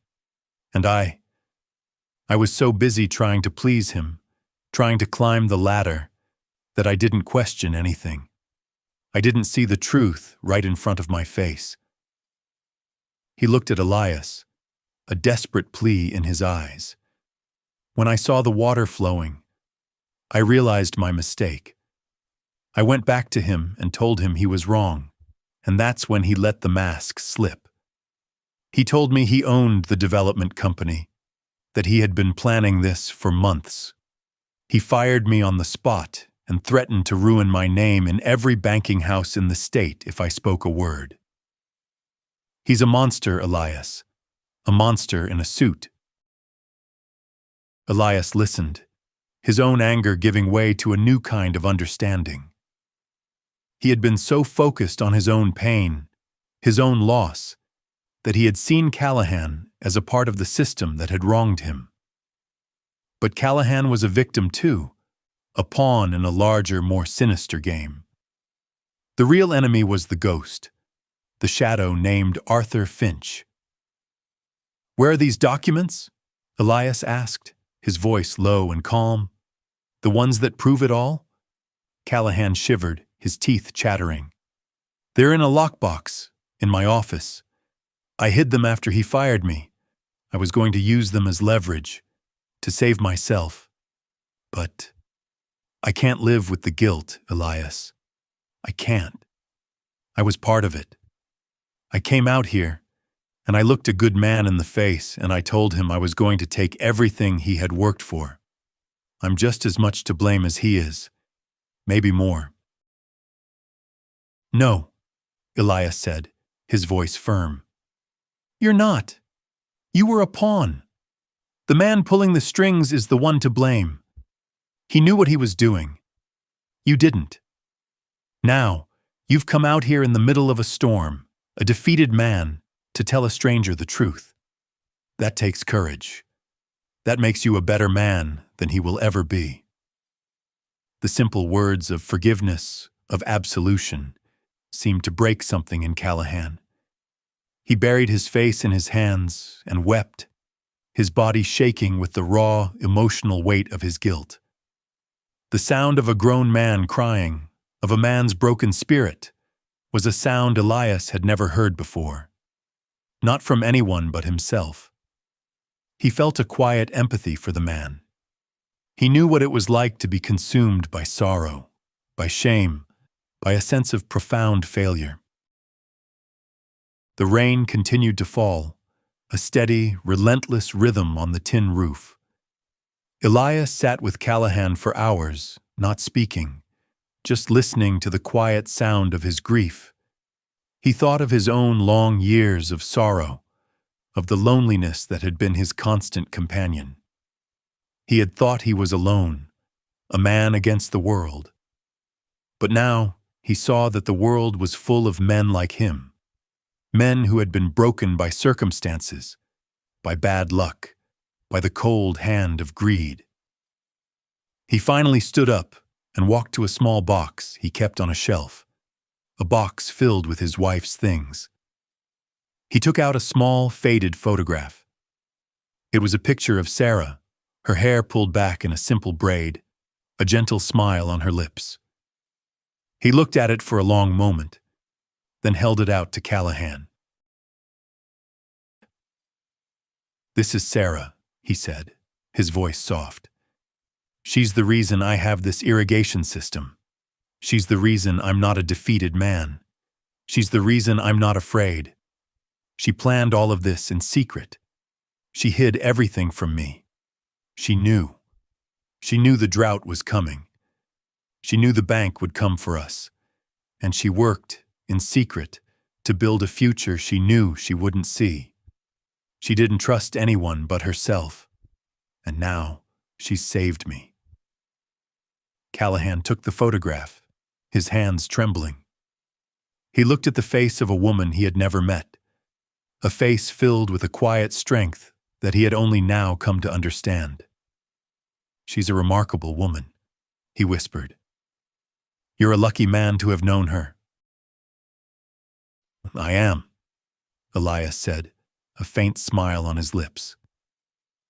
"And so are you, because she's the reason you're going to get a second chance. We're going to use those documents of yours. We're going to expose Finch. We're going to get my land back, and we're going to get your name back. It's time for the shadow to be brought into the light." Callahan looked at him, a new hope dawning in his eyes. He had come to a lonely barn in the middle of a storm, a broken man seeking absolution, and he had found a new purpose. He had found a second chance.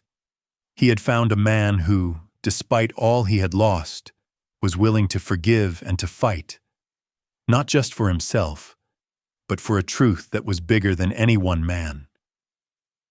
The rain had brought a confession, and with that confession, a new ally, a new weapon in the fight against a ghost who had preyed on the desperate. The battle was no longer just about land, it was about honor. And for the first time in a very long time, Elias Thorne felt that he was not alone in the fight. Chapter 12. A different kind of home. The rain had stopped by morning, leaving the world scrubbed clean and smelling of rich, damp earth. The sun, a golden orb in a washed-out sky, beat down on the freshly turned ground, pulling a sweet steam from the soil. Elias Thorne was back at work. But this time, the work was different. It wasn't just about survival or even defiance. It was about building a new life. A different kind of home. He and Callahan, the once feared banker and now a humble ally, worked together in a new, unspoken partnership. Callahan, a man accustomed to ledgers and clean suits, was now covered in mud and sweat. His soft hands blistered from the unaccustomed labor. He hadn't left. He couldn't. The guilt, a physical weight on his shoulders, had given way to a quiet, determined purpose. He was helping Elias, not just as an act of penance, but as a way to find a different kind of redemption, one not found in a bank vault, but in honest, backbreaking work. They started on the foundation for the new house, a small, single-room dwelling laid out on Sarah's blueprint. Elias had been so focused on the irrigation system that he had forgotten about the last piece of the puzzle, the home itself. Sarah had planned for this too, a new beginning, a new place to lay down roots. He worked with a new kind of energy, a quiet, steady resolve. The home was a symbol, a promise to himself and to his wife's memory that he would not only survive, but he would thrive. As they worked, they talked. Elias, once a man of few words, now found himself in a strange kind of camaraderie with a man he had once despised. Callahan spoke of his life in the city, of the relentless pursuit of profit, of the cold, sterile world of banking. He confessed his loneliness, the way he had been consumed by ambition, pushing away friends and family in the quest for money and power. He had been a lonely man too, but in a different way. Elias's loneliness was born of grief. Callahan's was born of greed. "I had a family once," Callahan said, as they pried a stubborn rock from the ground. "A wife, a son. But I was never home. I was always chasing the next deal, the next promotion. And by the time I was a big shot, they were gone. They had moved on without me. I lost them to my ambition, not to a fever, not to a tragedy, just to my own selfish need for more." Elias looked at him, a flicker of empathy in his eyes. He had always seen his own grief as a unique and profound burden, but he saw now that loneliness came in many forms. He had lost his family to death. Callahan had lost his to life. "I thought I was a failure," Elias said, his voice low. "After they died, I just gave up. I let the ranch go. I let myself go. I thought I was a failure because I couldn't save them. But you know what she taught me? She taught me that sometimes the only thing you can do is to just keep living, to keep fighting, even when it feels like there's nothing left to fight for." They worked in a comfortable silence after that, the rhythm of their labor a soothing balm to their troubled souls. They were two broken men, building something new out of the rubble of their pasts. The barn, once a symbol of Elias's defeat, had now become a place of rebirth. They weren't just building a house. They were building a different kind of home, a place of second chances, of quiet redemption. The days passed quickly. They laid the foundation, a sturdy, rock-solid base. They framed the walls with salvaged wood from the old farmhouse, the splintered timbers given a different purpose. The ghosts of the past were not gone, but they were no longer haunting the space. They were the very foundation of the new life he was building. Jack, the ever-present shadow, sat and watched, his tail thumping a soft rhythm against the damp earth. As they worked, Elias kept a close eye on the road. He knew Finch would be coming. The rain had delayed him, but it would not stop him. The final reckoning was still to come, and Elias had a new plan, a different kind of weapon. Callahan's confession and the documents he had hidden in his office were the key. They would expose Finch for the man he was, but they had to get to town. And they had to be careful. Finch would be watching. He looked at the blueprints one last time. He saw a small note scrawled on the side of the drawing for the house. "For my love, a place to heal." Elias felt a lump form in his throat. Sarah hadn't just planned for his future. She had planned for his healing. She had known the ranch couldn't save him. Only he could do that. The new home wasn't just a place to live. It was a place to be reborn. He and Callahan looked at the partially built house. It was just a skeleton of a home, but it was already a different kind of place. It was a place of hope, of forgiveness, of a shared purpose. Elias had started building this house to honor his wife's memory, but he had found something else in the process. A new kind of friendship, a new kind of partnership. He was no longer a lonely man. He had a dog, a ghost, a reporter, and a redeemed banker on his side. He had a different kind of family, and he was ready to fight for it. Chapter 13. The barn revealed. The rumble was not thunder. It was the sound of a large wagon pulling up to Elias Thorne's ranch, its wheels groaning under the weight of a heavy load. It was the morning of the day the bank's final notice expired. Elias and Callahan stood outside the barn, their expressions grim but resolute. They had done all they could. The new house was little more than a frame, a skeleton of hope, but it was a testament to their efforts. They had been waiting for this moment, and now it was here. Arthur Finch stepped down from the wagon, his face a mask of cold fury. He was no longer a ghost. He was a man of flesh and blood, a man whose carefully constructed plan was now in jeopardy. Behind him, two other men, both burly and silent, dismounted from their horses. Finch held a paper in his hand, the foreclosure notice which he held up like a weapon.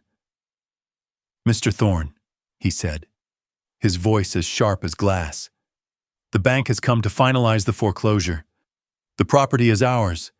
You have until the end of the day to vacate." Callahan, who had been standing in the shadow of the barn, stepped forward. "Arthur," he said, his voice surprisingly steady.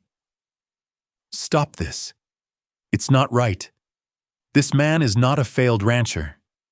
He has a working irrigation system. This property is worth 10 times what you're trying to steal it for." Finch's eyes narrowed, a look of pure hatred on his face. "Get out of here, Callahan. You're a disgraced banker, a drunk, and a liar. Your word means nothing." He turned to Elias, a cruel smirk on his face. "And your word, Mr. Thorne, is worth even less. You are a man in default. The law is on my side." Elias stood his ground, his face impassive. "The law may be on your side, Finch, but the truth isn't. I know who you are. I know what you're doing. You're not here for the bank. You're here for your own greed. You're here to steal my land and my wife's legacy." Finch laughed, a short, humorless sound. "Your wife's legacy is dust, Thorne, just like your homestead. Now get out of my way." He gestured to his men. "Load up their belongings and tear down that pump. We don't want any miracles giving this land value before the sale." Elias felt a surge of cold fury. The pump, the very heart of his new life, the symbol of his wife's love. He would not let them touch it. "You're not taking anything," Elias said, his voice a low rumble. "Not my tools, not my pump, not my land." "You have no choice," Finch said, a triumphant gleam in his eyes. "The law is a powerful thing, Mr. Thorne. It's what separates men like me from men like you. Now stand aside." Elias didn't move. He stood in front of the barn, his arms crossed over his chest. "I have no choice," he repeated, a faint smile on his lips. "But you do. You can walk away, or you can face what's coming next." Finch, a man accustomed to having his way, lost his temper. "This is a farce. I've had enough of your theatrics. Tear down the barn if you have to. I want every piece of this nonsense gone." He turned and walked away, not wanting to see the inevitable destruction. The two men, burly and menacing, walked toward Elias. But before they could reach him, a horse's whinny echoed across the plain. A rider, a lone figure on a fast-moving horse, was making her way toward the ranch. It was Eleanor. She had made it back. She dismounted from her horse, a large satchel slung over her shoulder. She walked up to Finch, her face a mask of determination. "Mr. Finch," she said, her voice clear and strong, "I have a story for you, and it's not a story about a miracle. It's a story about a crime." Finch turned, his face a study in controlled rage. "I have no time for you, girl. This is a private matter." "It's about the Red Rock Development Company," she said, her voice rising so everyone could hear. "It's about how a board member of the First National Bank is using his position to seize land for his own profit. And it's all right here." She held up a series of documents, their pages crinkling in the wind. "I have financial records, letters, and signed statements from people you've defrauded, and I have a witness." She gestured to Callahan, who stood tall and proud, a new man. "Mr. Callahan, the man you fired and tried to ruin is prepared to testify." Finch's face went white. He looked at Callahan, a look of betrayal and shock on his face. He then looked at Elias, at the new house, at the flowing water. He saw his plan, his perfect, ruthless plan, unraveling before his eyes. He had underestimated the lonely man. He had underestimated the town. He had underestimated the power of the truth. But Finch was a man of power, and he wouldn't go down without a fight.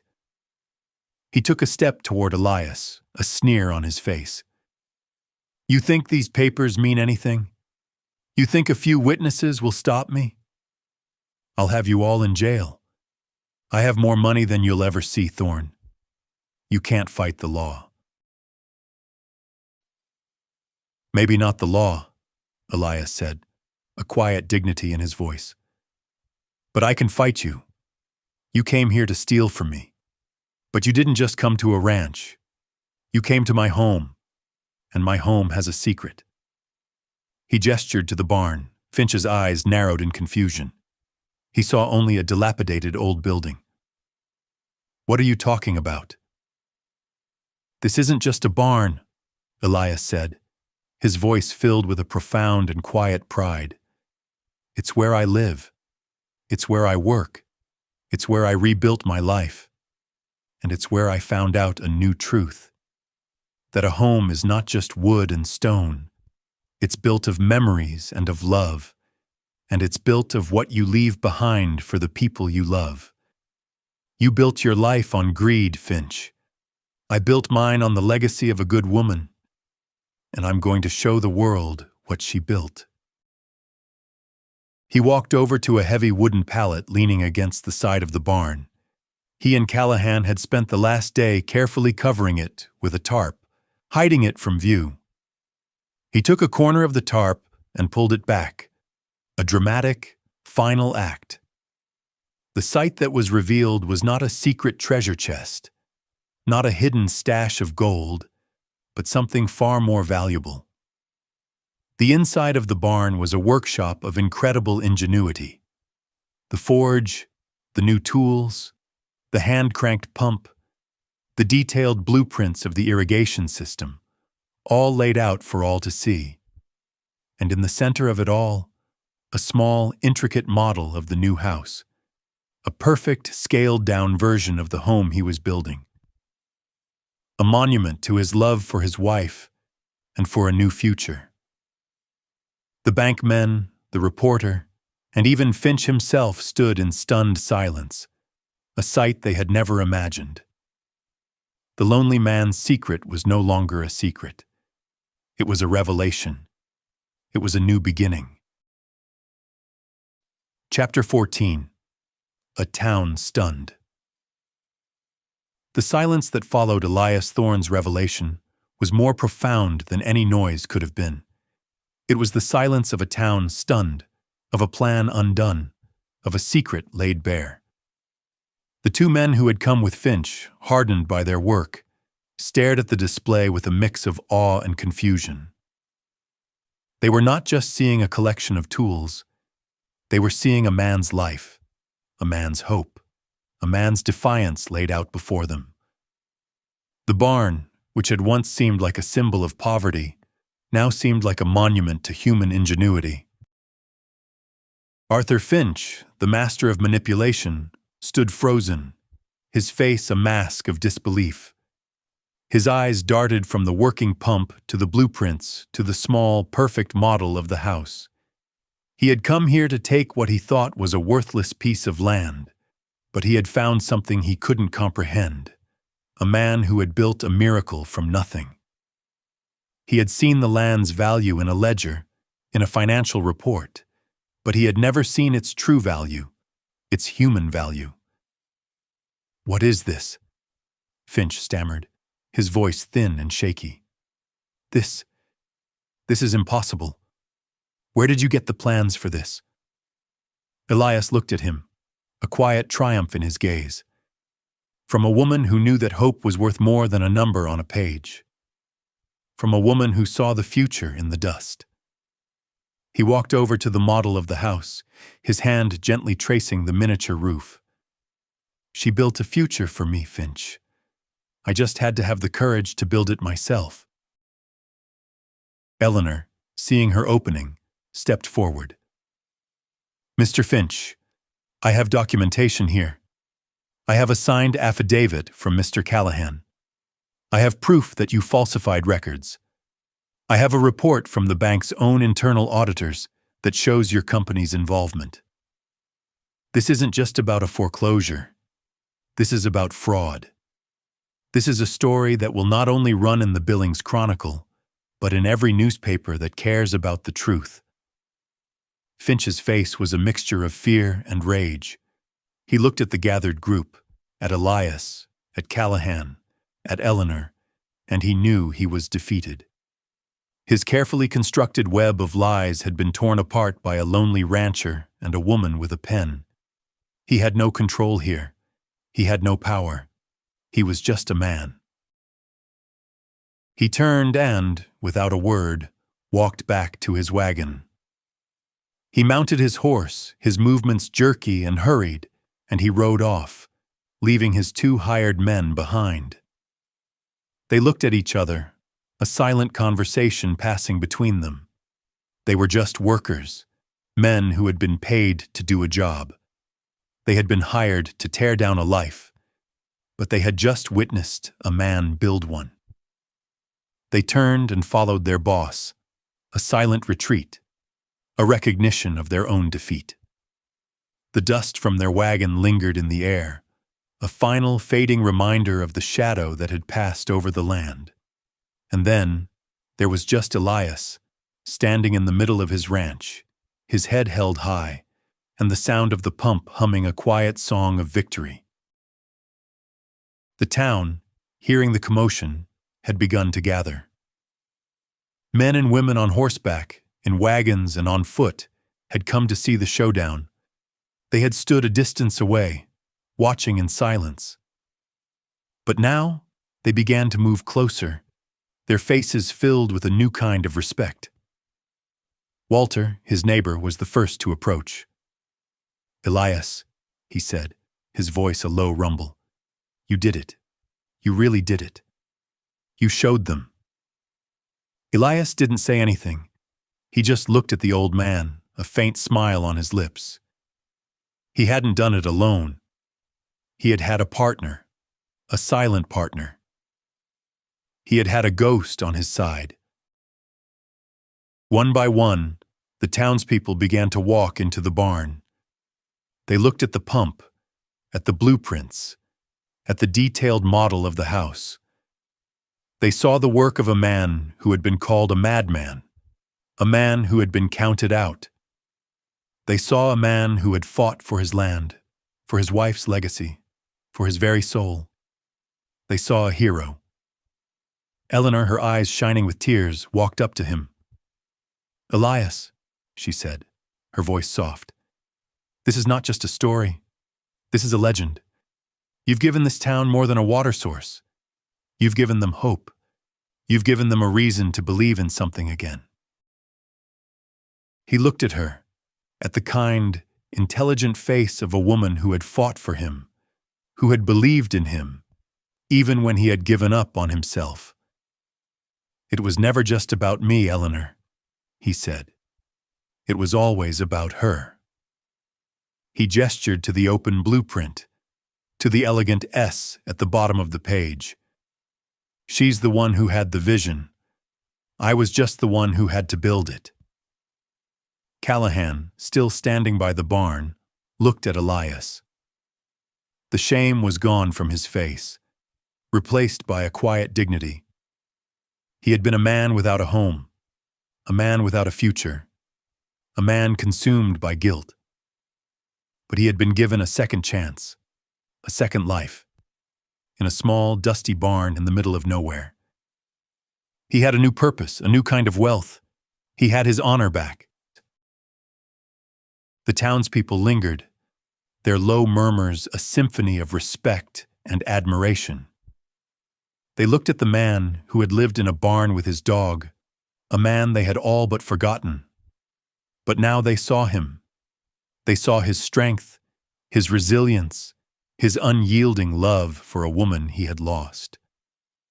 They saw a man who had turned a ruin into a home, a man who had brought life to the dying. They had come to see a foreclosure, but they had left with a legend.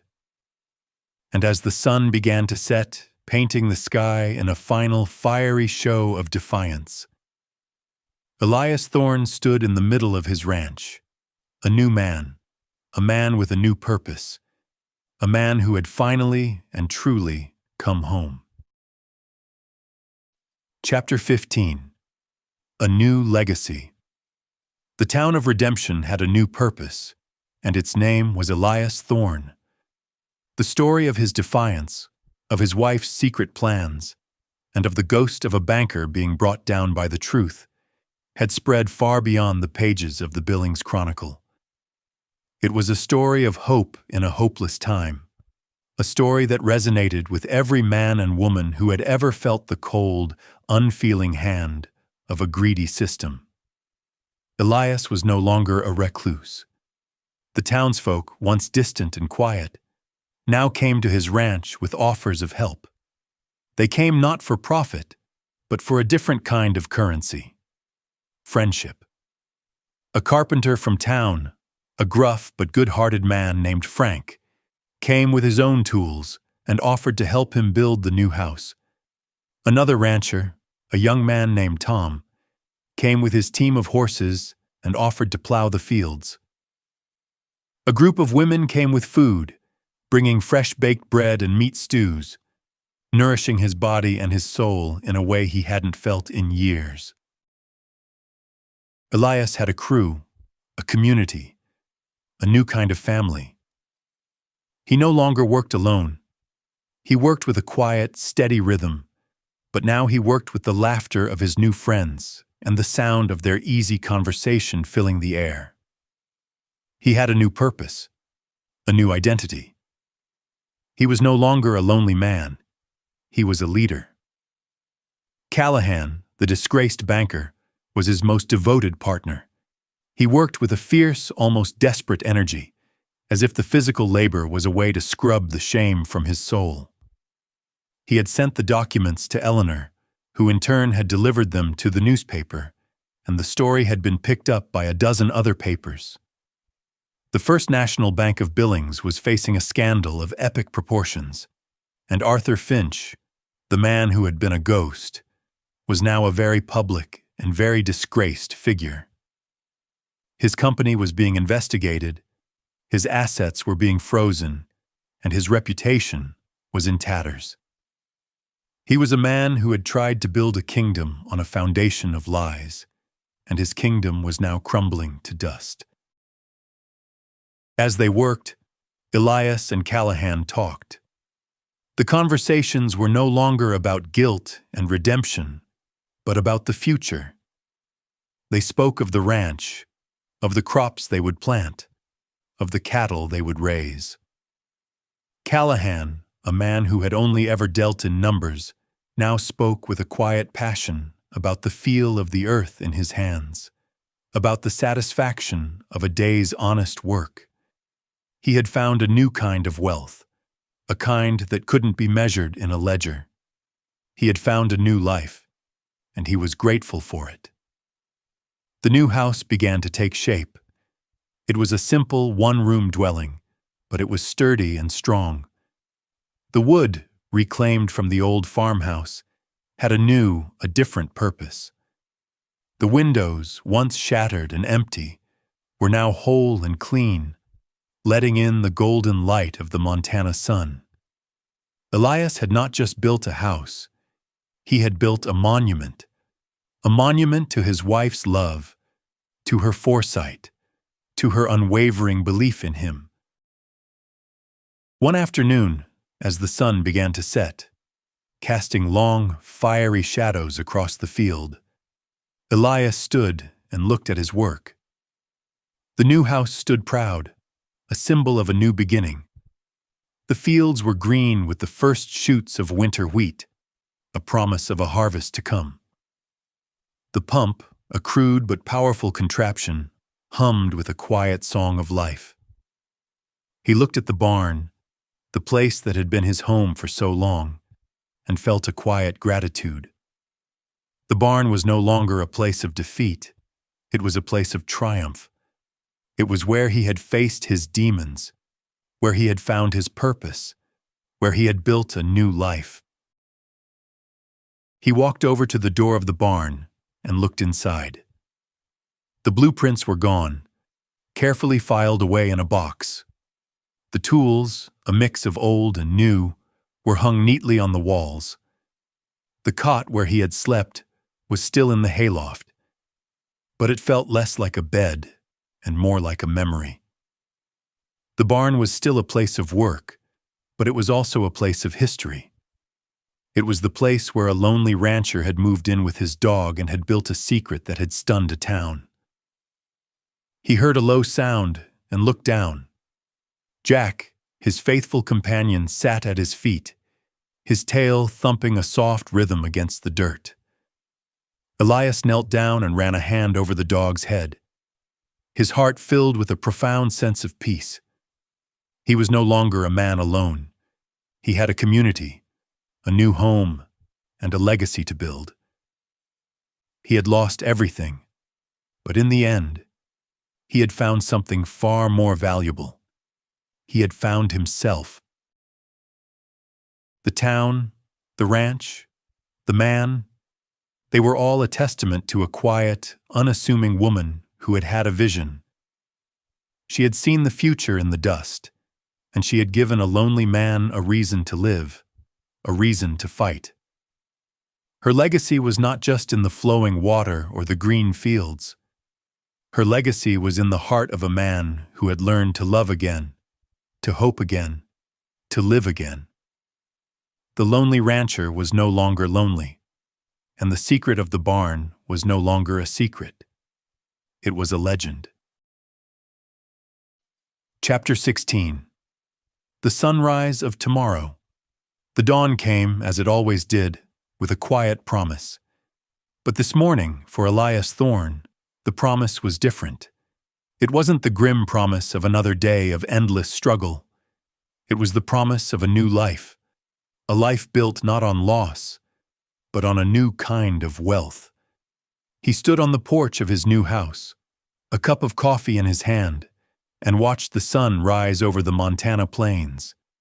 The sky was a watercolor of fiery orange and soft pink, a beautiful, violent spectacle that seemed to mirror his own life. The house, a simple one-room dwelling, was a testament to his new life.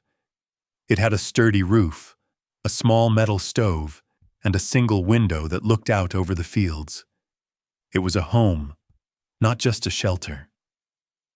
Inside, the scent of fresh-cut wood and his morning coffee mingled in the air, a scent so new and so welcoming it felt like a dream. He was no longer alone. He heard the sound of footsteps behind him and turned to see Callahan standing in the doorway, a look of profound peace on his face. He had chosen to stay. He was a banker with no bank, a man with no home, but he was a man with a new purpose. He had been given a second chance, and he was taking it. He was a partner in a new kind of business, a business of living, a business of hope. "Morning, Elias," Callahan said, his voice a low, contented rumble. "Smells like a good morning."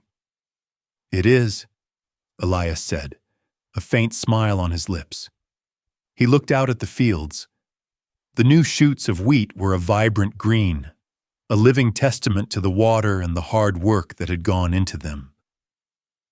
He had planted his first crop, and now he had the promise of a harvest. He was a rancher again. He saw the townspeople, his new friends, beginning to stir in the distance. They were coming to help again. They were no longer just neighbors. They were a community. They had seen his miracle, and they had been inspired. They had found their own hope in his struggle. They had seen what was possible when a man refused to give up, when he fought for what he loved. He thought of Sarah. The memory of her was no longer a source of pain, but a source of strength. He had not just rebuilt his ranch. He had rebuilt their life. He had brought her vision to life, and in doing so, he had found his own. He was no longer just a man with a ghost. He was a man with a legacy. He knew the road ahead would be hard. There would be new droughts, new struggles, new challenges. But he was not afraid. He had faced down a bank, a corrupt businessman, and his own grief. He was a different man now. He had found a new kind of strength, a kind that was born not of a fight, but of a quiet, enduring love. He heard the sound of a wagon approaching and looked up. It was Eleanor. She had a new look in her eye, a look of purpose and of a newfound friendship. She smiled at him, a wide, genuine smile. "I'm not a reporter anymore, Elias," she said, her voice clear and bright. "I'm a writer, and I'm going to write a book about you, about Sarah, about this place, about how a man in a barn with a dog built a new life out of dust and hope." Elias smiled. He looked at Callahan, at Eleanor, at the small new house, and at the green fields stretching out before him. He had no gold, no jewels, no great fortune. But he had something far more valuable. He had a home, a community, and a future. He had a story. He walked over to his dog, Jack, and knelt down. He ran a hand over the scruffy fur, a silent message passing between them. He was not a lonely man anymore. He was a man with a partner, a man with a new purpose, a man who had finally found his place in the world. He had come to a place of desolation, and he had built a new beginning. He had built a legacy, and he had done it all in a small, weathered barn, with his loyal dog by his side, and the memory of a good woman to light his way. And as the sun rose over the horizon, painting the world in a blaze of new light, Elias Thorne knew, with a profound and quiet certainty, that the best chapters of his story were yet to be written.